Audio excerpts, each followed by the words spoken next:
Republican road to Cleveland started with a traffic jam of experienced politicians against a brash outsider that no one gave much of a chance. Now that Donald Trump has officially won the support of his party, Republicans are now looking forward to November and a potential victory over Hillary Clinton.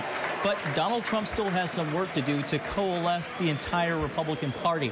While he still needs to win over some skeptics, a number of conservative Christians quickly offered their support. I think I was the first one to endorse him, and I thought he was the best man for the job. Others took a little longer to jump on board. There is a gap between Donald Trump and most evangelicals. Tony Perkins has championed traditional values for the Family Research Council for more than a decade. He first supported Ted Cruz's White House bid, warning evangelicals against voting by fear, a tactic he suggested Trump used to resonate with angry voters concerned about terrorism, immigration, and an advancing liberal agenda pushed by President Obama.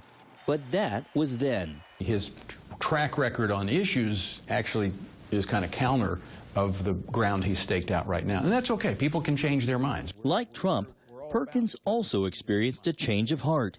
He even worked to assure other skeptics by organizing last month's closed-door New York meeting between Trump and influential evangelicals, including those in the pro-life movement. He's said some things that I disagree with, that the pro-life movement disagrees with.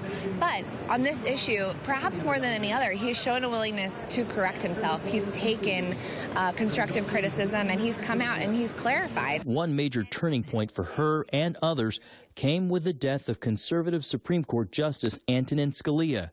The other was Trump's choice for running mate. Unlike Donald Trump, Mike Pence does have a voting record, and it's a very strong one. Trump's pledge to protect religious freedom and appoint pro-life judges has also helped to sway some evangelicals who still have their doubts.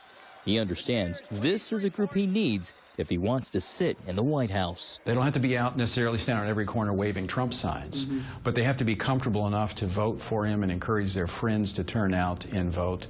And it appears he's making inroads.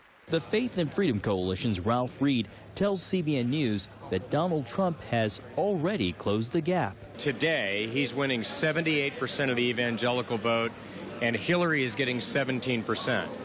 That's the highest recorded for any Republican nominee in the last 25 years. With a little more than 3 months to Election Day, he's hoping to win over as many more as he can.